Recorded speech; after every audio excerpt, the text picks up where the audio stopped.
Bismillahirrahmanirrahim. Assalamualaikum warahmatullahi wabarakatuh. Sahabat-sahabat Darul Hikmah atau para santri-santri Darul Hikmah yang dirahmati oleh Allah Subhanahu wa taala. Banyak orang-orang yang bermaksiat di zaman sekarang. Mereka berputus asa kepada Allah Subhanahu wa taala dan berputus asa terhadap dirinya sendiri. Dan kebanyakan orang ini berkata dalam hatinya, aku menggunakan tato, apakah bisa aku masuk surga? Aku adalah pendosa besar, suka melakukan zina, suka lacur, dan lain-lain. Apakah aku bisa, apakah aku berhak masuk surga? Kebanyakan orang berkata begitu di zaman sekarang. Maka daripada itu, saya akan jawab sekarang dengan berdasarkan hadis. Berdasarkan hadis dari kitab Usburiyah karangan Syekh Muhammad bin Abdurrahman Al-Usburi. Diriwayatkan dari Ibnu Mas'ud radhiyallahu anhu, Rasulullah sallallahu alaihi wasallam pernah berkata dalam hadisnya, dalam deskripsi hadisnya berbunyi seperti ini: Al-fajirur raji rahmatullahi ta'ala aqrabu ilallahi minal abidil muqniti. Al-fajirur raji rahmatullahi ta'ala,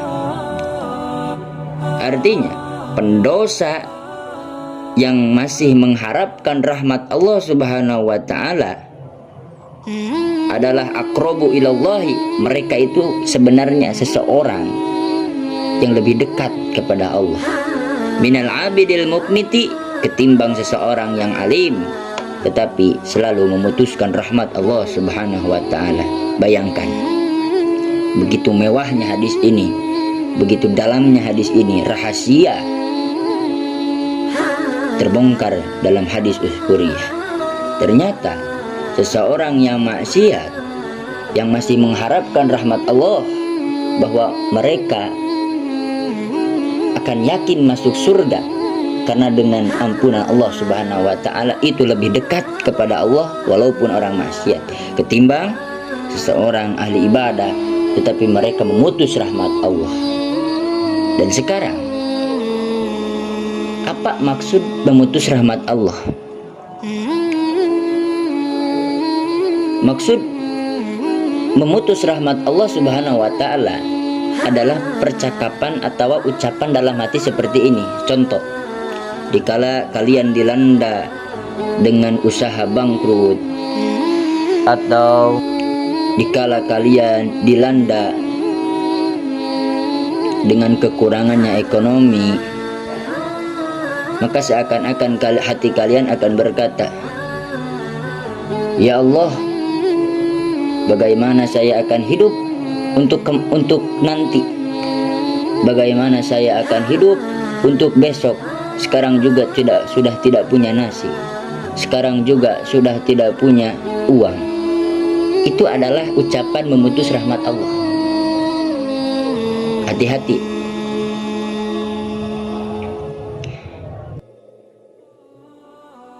Saya akan ceritakan suatu cerita yang cocok dan sesuai dengan hadis ini. Masih dalam kitab Usburiyah syarahnya.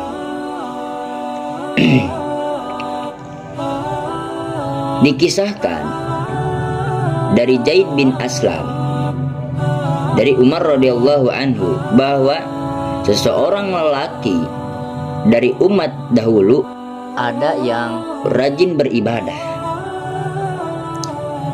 namun mereka memberantakkan atau memberatkan diri serta membuat orang-orang berputus asa terhadap rahmat Allah Subhanahu wa taala. Kemudian seseorang tadi mati. Lalu mereka berkata di alam akhirat. Berkata kepada siapa? Kepada Allah Subhanahu wa ta'ala. Mereka berkata seperti ini, wahai Tuhanku, apakah yang engkau sediakan bagiku? Maka Allah Subhanahu wa ta'ala menjawab dengan lantang, api neraka. Orang-orang itu berkata, wahai Tuhanku, manakah ibadah yang jernih payahku di alam dunia semasa saya hidup? Maka Allah Subhanahu wa ta'ala menjawab dengan lantang lagi, dulu engkau membuat orang-orang berputus asa dari rahmatku di dunia, dan engkau sendiri sama berputus asa kepada saya, kata Allah Subhanahu wa ta'ala. Maka sekarang aku membuatmu berputus asa dari rahmatku. Maka Allah Subhanahu wa ta'ala memutus rahmatnya. Bayangkan, memutus rahmatnya gara-gara di dunia mereka pernah berputus asa. Ada satu kisah lagi yang sesuai dengan hadis ini, diriwayatkan dari Abu Hurairah radhiyallahu anhu dari Nabi sallallahu alaihi wasallam bahwa ada seseorang laki-laki tidak pernah berbuat kebaikan sedikit pun kecuali mengesahkan Allah, suka bertauhid saja, hanya mengucapkan kalimat la ilaha illallah.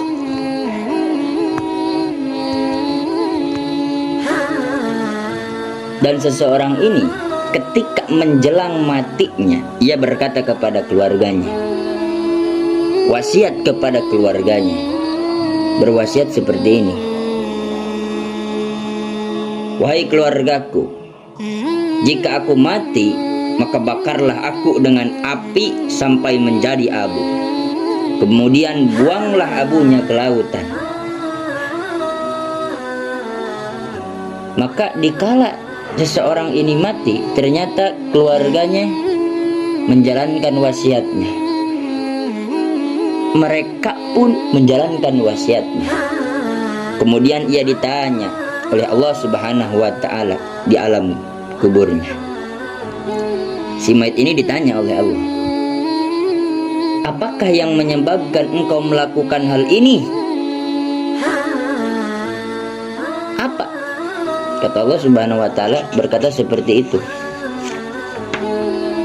Maka orang itu menjawab, ya Rabbi,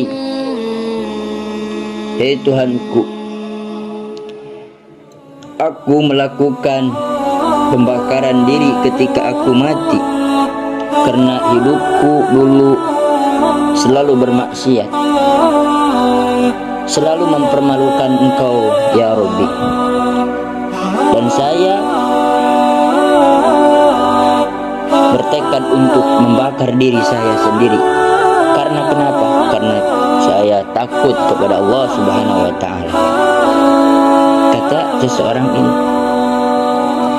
Maka pada saat itu pula seseorang yang berkata demikian oleh Allah Subhanahu wa ta'ala diampuni dosanya, dan semua dosanya diampuni oleh Allah Subhanahu wa ta'ala. Bayangkan, hanya dengan perbuatan rasa takut, hanya dengan perbuatan ucapan rasa takut kepada Allah Subhanahu wa ta'ala, semuanya bisa diampuni oleh Allah Subhanahu wa ta'ala.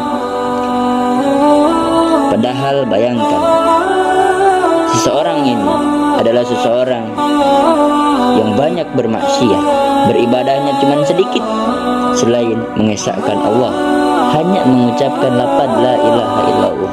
Dan pelajaran yang kita dapat dalam hadis Ibnu Mas'ud berkata radhiyallahu anhu tadi ialah, janganlah kita berputus asa, karena dengan putus asa